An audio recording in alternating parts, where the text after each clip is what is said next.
Hi friend, আমরা কুমড়ো বাগানে চলে এসেছি।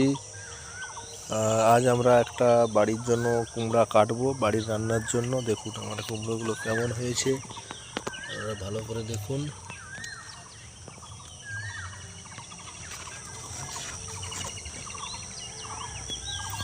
তো আমি বন্ধু এখানে একটি কুমড়ো লাল হয়েছে, এই কুমড়োটা কাটবো। আমাদের প্রথম হারভেস্টিং কুমড়ো।